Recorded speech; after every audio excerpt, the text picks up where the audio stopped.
All right, so this is a suggestion via a channel member. Let's check it out. Breaking news with a major development just moments ago. Sources just confirmed to CNN that the United States has seized an oil tanker that had been linked to Venezuela. Now, Russia is responding to the seizure, saying they are the owners of this vessel. The Trump administration has not acknowledged the Russian status, claiming the ship to be stateless, but nevertheless, you can see the sensitive nature of the situation. Russia had sent ships to track and maybe even protect this vessel over the last 24 hours. The United States has been tracking it across the Atlantic. It's the same ship that the Coast Guard had tried to seize last month near Venezuela. They were unable to board it, and the ship changed course and fled. But now, the breaking news, the United States has seized it. Nick Robertson tracking the developments for us. Nick, what are you learning? Yeah, over the last few days, John, U.S. Air Force has been flying P-8 surveillance aircraft tracking this ship as it came into the northern Atlantic. It's been heading sort of skirting wide of Ireland, heading up towards Iceland and that sort of gap to go towards the north of Russia, the Arctic Circle. Marine tracking experts believe a vessel of this size was likely headed towards Murmansk. That was the track that it was on, but that all came to a sudden screeching halt about 2.5 hours ago. Marine When we trackers seized noticing it. that the ship turned direction at that moment, and this really comports with the information. So basically, they saw us and they were like, you know what, hold on, guys. I don't really want to get seized today. And also, guys, understand this here. The concept of a ship being stateless really doesn't make much sense because it is, in fact, coming from a singular state, guys. It just doesn't make any sense logically. It's obviously flying under some states, some nation states, like identification. So what do we mean by a stateless ship? Getting now that the ship has been seized by U.S. military and Coast Guard. It has been tracked closely by them, as we say, since it fled the coast of Venezuela about 2 weeks ago. Fled, What makes keyword. this even more interesting, if you will, the ship, when it started its journey 2 weeks ago, was called the Bella One. Halfway along that route, it changed its name to the Marinera and reflagged itself as Russian. Not clear why. Were they trying to get protection from Russia? I think Was we it know. always Russian? Unclear. The port that it appeared to be headed for in the past couple of days does appear to have been a Russian port. But now that ship has turned around, no longer heading north, for the last couple of hours heading south. Not clear where it will end up. It is believed to be empty, or at least devoid of oil. We don't know what else or who else may be on board of it, but certainly enough for Russia to deploy military assets to try to give it some shadow of some kind of protection, and clearly not enough to deter the U.S. Coast Guard and the U.S. military assets that seized it a few hours ago, John. All right, Nick Robertson Guys, tracking the situation whoa. for us. Let's go to the White I mean, listen, I'm sorry. Like, that's incredibly suspicious. And please do not be confused or even concerned here with this here, because listen, guys, you change the state's flag on the ship itself and you're confused, and along with the name, its overall destination, et cetera, et cetera. You guys, you can't, are you seriously surprised why America has decided to basically seize this ship? And specifically, if it was once or is allegedly Venezuelan? Come on, guys. Now, CNN's Elena Treen is there. Russia or no Russia what in this you're context hearing, here, and guys. whether the White House is saying anything about conversations they may be having with Russia about this. And obviously, they're not happy. Yeah, look, I'm actually, so this has been a big thing that they have been, considering, John, regarding the seizure of the oil tanker. And it comes, of course, as they have really made moves to seize other tankers off the coast of Venezuela. With the administration view largely on this is that they had already moved forward with this operation in trying to get what was previously known, as Nick laid out, as the Bella One oil tanker. And so this does add the fact that Russia has, tried to claim ownership of it, that they renamed the tanker, does add complications. Yeah, I don't know, to guys. it. But Super John, I do wanna get to suspicious. some of the new It doesn't reporting I matter. have as well, and what we are learning about the Trump administration's Right now, at least. conversations as it relates to Venezuela and what they need to do, the conditions they need to meet in order to resume oil production, which is, of course, one of the priorities for Venezuela and to continue with their economic stability. So sources have told me, White House officials, I should say, that the Trump administration has translated to Delcy Rodriguez, the now interim president of Venezuela, that in order to resume oil production and oil sales, they must sever economic ties with the United States' foreign adversaries. That includes countries like China, Russia, Cuba, Iran, all countries that have really been propping up what was Maduro's regime for so many years. They also said that they want Venezuela and the interim government to partner exclusively with the United States on this. Now, of course, this comes as the president has been making clear that a key goal in this entire operation and the next steps for Venezuela is to try and have the U.S. have a higher stake in their oil. I'm also told, according to a senior White House official, John, that the president is meeting with different oil executives at the White House on Friday. That includes companies like Chevron, which I should note is the only U.S. oil company currently operating inside Venezuela, but also companies like ConocoPhillips and ExxonMobil. I'm told other American oil executives are expected to be at that meeting as well. This comes as the president has told others, he said this to Joe Scarborough, Hey, Squishy, thanks for the sub, bro. That essentially it's really all about the oil and that his priority is to make sure that the U.S. gets the oil. So this is going to be a huge topic of conversation, of course, as we look ahead, but also a key question, I think, lawmakers in the House and Senate who are getting a full all members classified briefing from the Trump administration today will have for those officials inside the room. Okay, yeah, guys, it's definitely a lot more than the oil. I mean, don't get me wrong here. I mean, that's pretty important, obviously. I mean, America, some random foreign country has oil. We need that. I get the memes, guys, right? But I think it goes a lot deeper, specifically than that.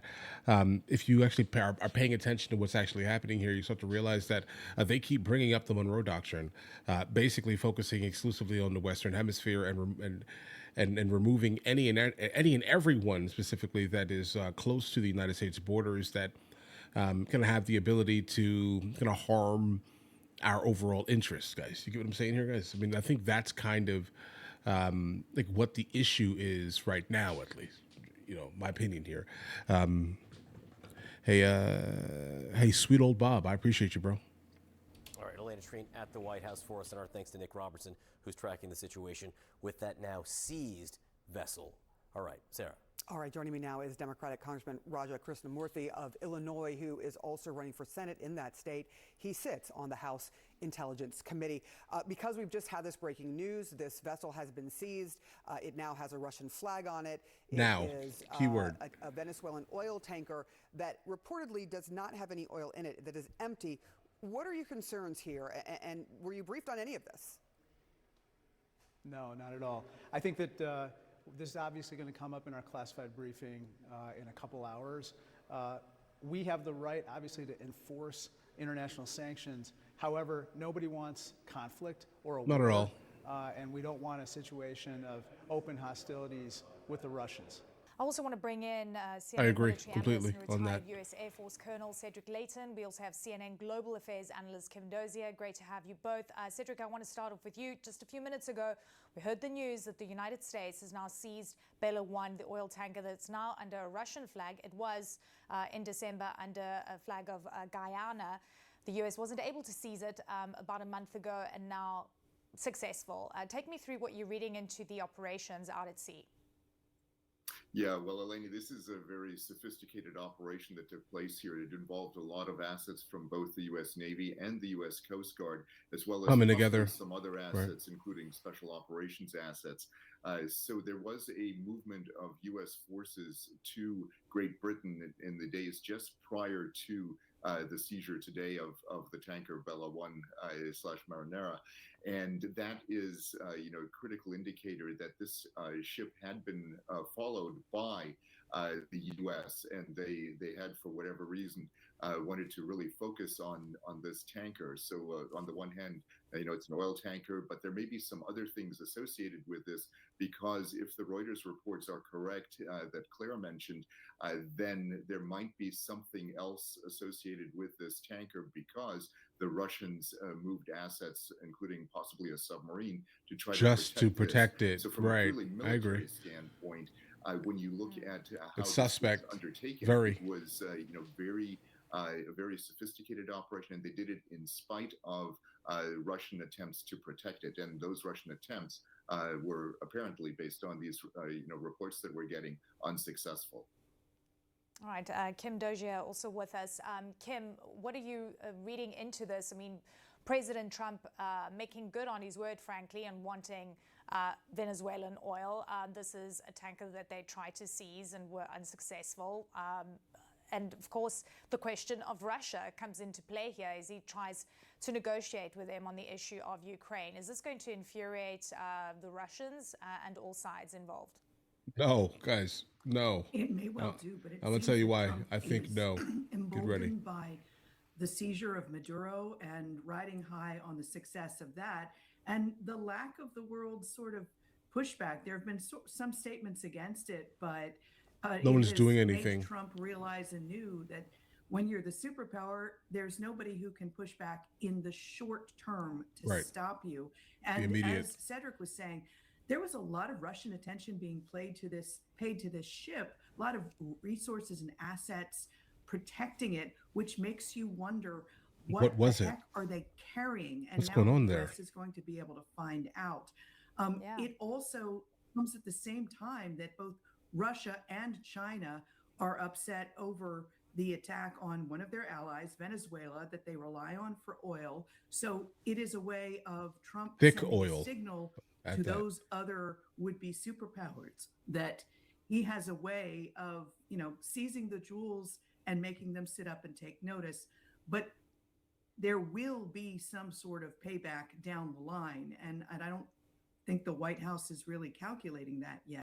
Okay, I think that was the first thing that they most likely calculated. That's just kind of my opinion there. I think that was like seriously. Wait, one second, guys. One second. There's a chat there. The oil in Venezuela is like thick. It's like super thick and like, chunky, if that makes any sense. I think it's thicker there than other places, if I recall reading that correctly, at least, bro. Right? But here's the thing. Do I think that by America seizing this ship that changed names, changed states, if that makes any sense, nations also, it's intriguing, right? Do I think it's going to affect the Ukraine and Russia debacle? No, because, bro, Putin, whatever, let me be nice here, guys. Whatever you think is going to happen with Russia and the Ukraine is probably not going to happen because Putin doesn't want to do anything to stop any of this. Right? He doesn't. Right? I mean, just let's look at the track record. I've come up with this opinion, and I've stood on it based off of all the other times the deals have completely fallen through and became almost immediately irrelevant. Right? I think that the talks are irrelevant completely in terms of anything, really. So will this have anything? Will this be able to kind of like move the needle in one direction at least when it comes to Russia and the Ukraine? No, because it didn't matter in the first place in terms of what Putin is basically saying, along with understand the defense minister of Russia comes out basically saying that they're not stopping until they get victory. So what kind of conversation is there really left to have in terms of Russia and the Ukraine? If you want it to stop, there's going to have to be some type of like immediate, like super crazy action, and no one is going to commit to doing that. So everything is just talk and media headlines. That's kind of my opinion now, based off of all of the videos that I've seen kind of regarding the overall topic. That's my official assessment here. It would be great if it stopped, but there's no way that we can actually put much stock in Putin coming to the table and saying, you know what, hold on, guys, I'm gonna go ahead and pull out of the Ukraine. I put zero stock in that, bro, personally. Guys, do you want to watch movies with me? I never actually thought to like promote it over here, guys. But if you guys do want to watch it, guys, we have hundreds of movies, and I mean hundreds of movies that we've reacted to. You guys can come watch them with me if you want to, along with many TV shows. Currently we're working on the show Dexter, along with Vikings, and we have a lot of series that are already completed. But if you guys do want to watch it with me, the link is in the description. Everything's available at the second tier. But of course, if that's not your thing, guys, don't worry, right? Listen, like and subscribe.